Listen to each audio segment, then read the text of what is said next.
So I've been reviewing portable projectors for the last few years now, and I think I've narrowed down a few favorites for 2021. So in this video, I'm naming the top 3 portable projectors that I've tested out in the last year and a half. My picks include an overall best performer, a budget pick, and one that's best for travel and portability.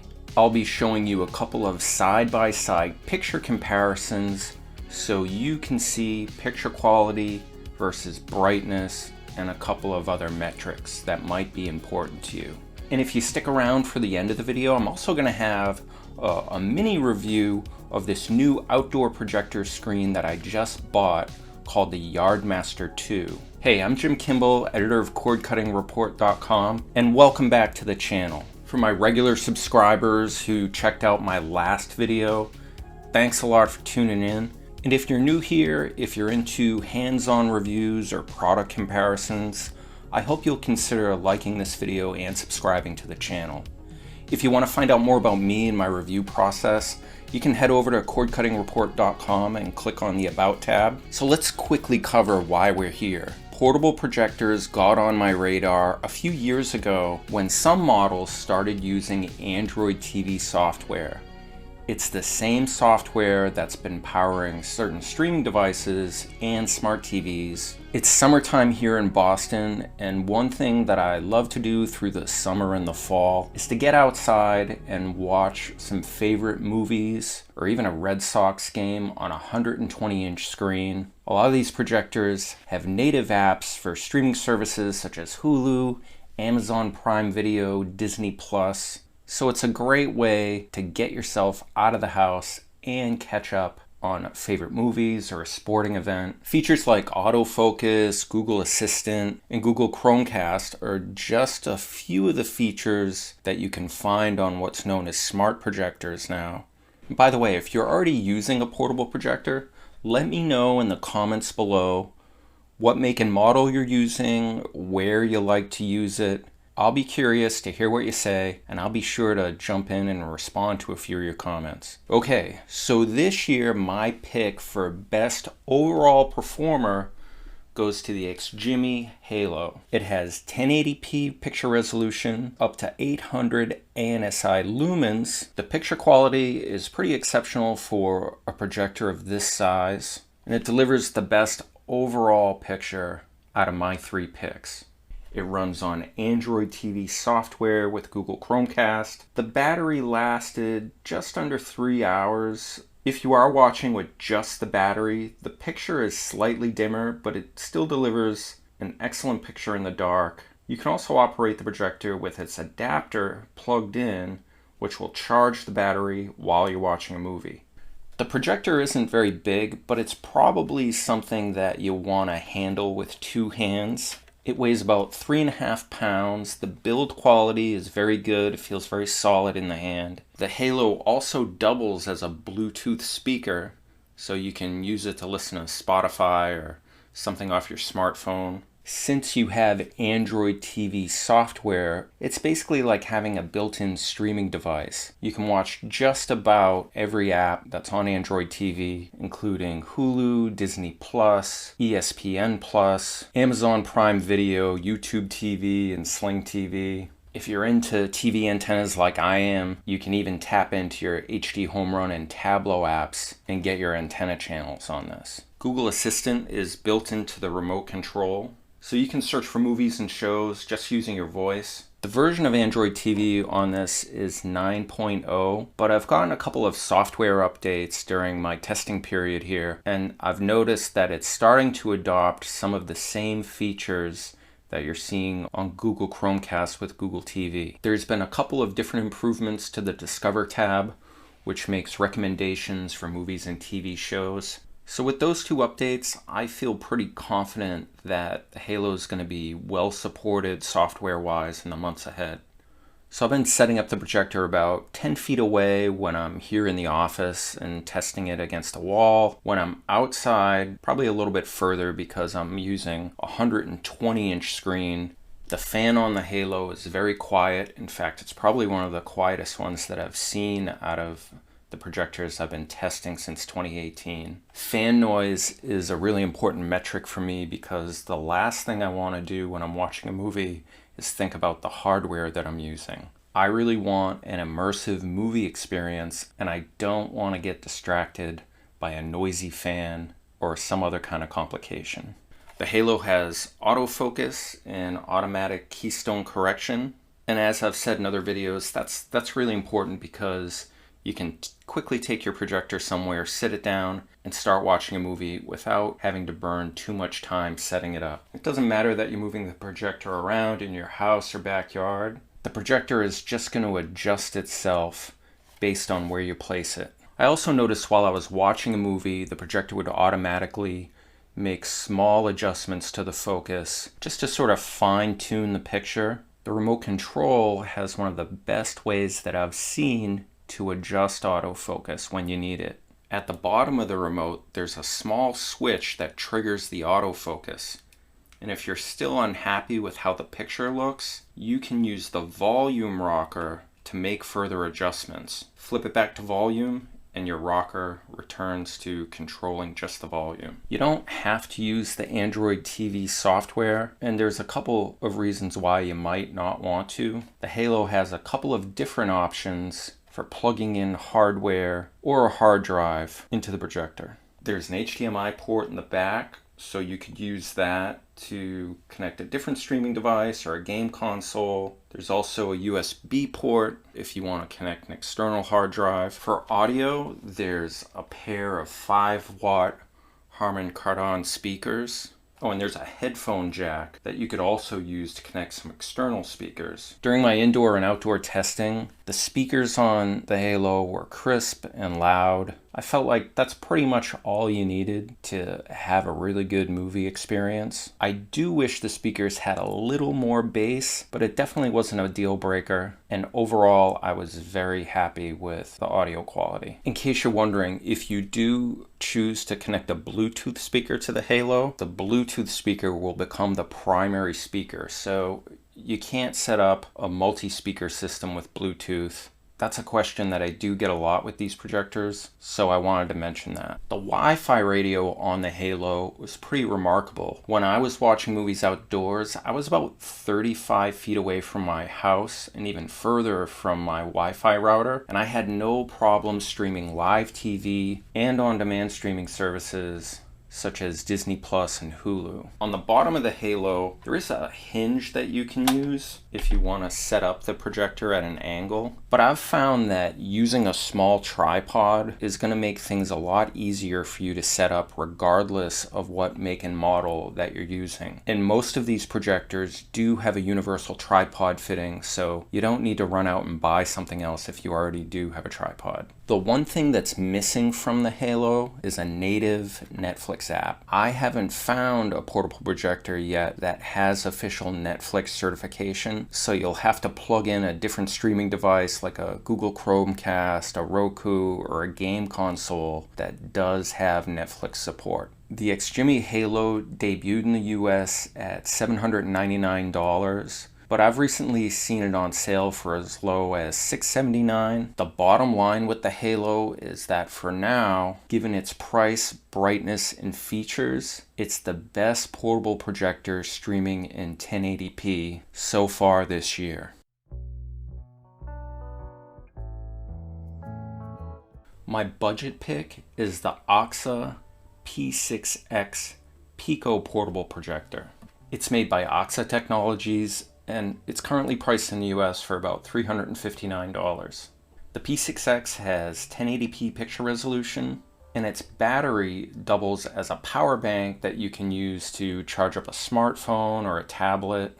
The projector is just under 2 pounds, it's very light, and you can easily slip it into a travel bag. This projector has manual focus with a small dial on the right side of the projector. There's also keystone correction that you can find on the remote control. The thing this projector really has going for it, aside from its price, is its brightness. AAXA's using an LED light source that's rated at 1100 LED lumens. Now keep in mind, that's not the same thing as ANSI lumens. And you should know that there's no standard for determining LED lumens. But when I compared this projector's brightness to the XGIMI Halo, the brightness was very comparable. I did a number of side-by-side screen tests, and there's no question that the XGIMI produced a better overall image, especially when it came to colors. But I think for the price, the AAXA has a lot of value, especially if you're willing to sacrifice the bells and whistles that comes with an all-in-one smart projector. I don't think this is for everyone, but I do think it's for a certain kind of consumer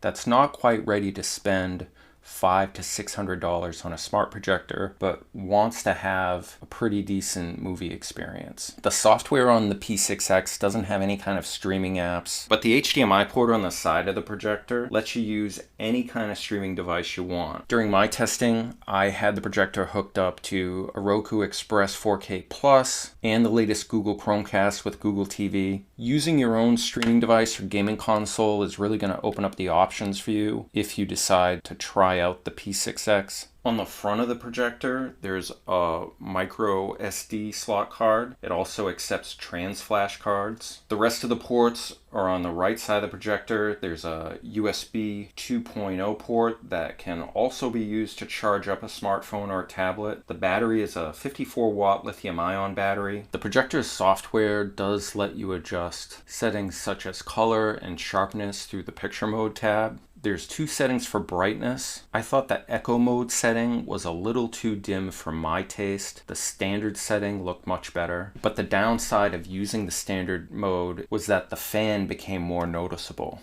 So here's a shot of my preferred settings when I connected it to a Roku. One thing that's nice is that you can have the home screen of your Roku or Google Chromecast on your wall or projection screen, and at the same time have the display visible for adjusting color or brightness. The remote control is pretty bare bones. It's functional. You can navigate the menu and control the volume on the projector. There's an input switcher at the top. So if you have a Roku hooked up, you can get over to the Roku homepage in just one click. There's a power button on the remote, but it only puts the projector to sleep. You need to use the switch on the side of the projector to actually turn it off. There's also a control pad on the top of the projector that you can use if you don't have your remote control handy. There's a universal tripod fitting on the bottom. The 4-watt speakers are usable, but the quality of the audio really starts to fall apart if you max out the range to 100. I was watching this between 50 and 60, and the sound was fine. I wouldn't call it a premium audio experience. I think you're going to be much better off plugging in some computer speakers or some other speaker that you can hardwire to the audio port. I have a Clipswitch Pro Media 2.1 THX speaker system for my computer setup here, and when I plugged this in to the AAXA, it was a much better movie experience. Having said that, the AAXA P6X is worth considering if you're not ready to spend the money on a smart projector, but you want something that's bright and clear. I wouldn't buy this with the expectations of having the same experience as a smart projector, but it might be a good starter model, something for your office or a children's room when you don't want to spend too much cash. I think I like this projector a lot more as an indoor portable projector than an outdoor one, because chances are you are going to be plugging in some extra accessories, and that really cuts down on the portability factor. But if you do have some electrical outlets on your deck or patio, that may be less of an issue for you. My takeaway with the P6X is that if you're willing to live with a few concessions, you're getting a very watchable picture in 1080p picture resolution at a much lower price. So my third and final pick is one that's best suited for travel and overall portability. The Nebula Capsule II is the size of a pint glass. The battery lasts for 2.5 to 3 hours, so long as you charge it before the first time you use it. The Capsule 2 runs on Android TV software that's been regularly updated since it debuted in 2019. In one of the latest updates, it now has the Discover tab that's been pushed out to Android TV devices. It has 720p picture resolution and 200 ANSI lumens. Autofocus and automatic keystone correction make it very easy to quickly set up, and that's a big deal if you're on the road or you're taking this to a family camp and quickly want to set up a movie night. There's a universal tripod fitting on the bottom, which I recommend using. The remote control is similar to what you'd get on a streaming device. It has buttons for power, there's a volume rocker, Google Assistant, and navigation buttons. It uses 2 AAA batteries, and there's a 8-watt Bluetooth speaker which has really impressive bass and audio quality. You can use the Capsule II as a standalone speaker for streaming Spotify, Tidal, or whatever your music service of choice is. It easily pairs with your smartphone, and I think that really adds a lot of value to this projector if you're going to stick it in a backpack and travel regularly with it. The Capsule II is a very quiet projector. The fan noise is barely noticeable. It does have the lowest lumens rating out of my 3 picks, so it's not as bright as the Halo or the AAXA. So you're really going to want to use this right around dusk. Of course, pitch black is going to be the optimal experience. I've watched a lot of movies and TV shows using both streaming services and plugging in an external hard drive to the USB port. With Netflix, you do need to sideload the app by first downloading File Explorer from the Google Play Store. You can then launch Netflix through the Nebula mobile app. It's not the most elegant solution, but it is a way to watch Netflix without having to attach a different streaming device. So if you're serious about HD quality and great audio but want something really small and portable, I don't think you can go wrong with the Capsule II. It checks off a lot of boxes and makes for a great little projector. So that wraps up my 3 picks for portable projectors in 2021. Thanks for sticking around. I hope you enjoyed the video. If you're here for the review of the Yardmaster 2 outdoor projection screen, I'll get to that in a minute. The portable projectors featured in this video were provided to the cord cutting report at no charge for review and testing purposes, but the companies have no impact on my rating system or editorial direction. Like I said earlier, if you want to know more about me and my testing and review process, head over to cordcuttingreport.com and click on the About tab. You can also sign up for my newsletter in the link below. Okay, thanks for sticking around for the after party. I've been using the Yardmaster 2 by a company called Elite Screens, and so far I've been really happy with my purchase. I bought this after researching screen quality, how quickly I could set it up and put it away by myself. I bought the 120-inch screen, which at the time cost me $177. The projection screen is made of material called Cinewhite. It's a flexible PVC material that's white in the front and black in the back. It feels really thick in the hand. I was really impressed with the stitching that was around the edge of the screen and the heavy-duty buttons that are used to snap onto the aluminum frame. Here's the bag the screen comes in. It's around the size of a golf bag and has all your parts inside. The screen itself is stored in a separate bag inside, so that's going to help you keep it clean and free of debris. The first thing you do is unfold the frame of the screen, and then you screw it into the stand. Once that's done, you can lay the frame on its back and snap on the screen. Then you have 4 spikes and some rope that's included to fully secure your setup. I was surprised that I was able to assemble the screen and put it up on my own without any problems. It wasn't too awkward, it wasn't too heavy, and I feel like I could take this on a road trip somewhere or just quickly set it up in my backyard without any problems. The build quality of the frame is solid. It's made of a lightweight aluminum. All the joints and fittings are well cut and snap into place like they should. I wanted something that I could quickly set up on my own that had a really nice picture but wouldn't take up too much room in my garage when I wasn't using it. The Yardmaster really checked off those boxes, and I feel like I'm gonna get a lot of use out of this in the years ahead.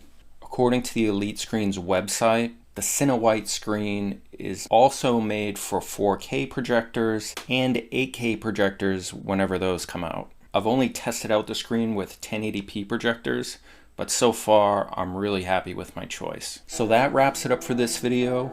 Thanks again for tuning in and watching. and I'll see you next time.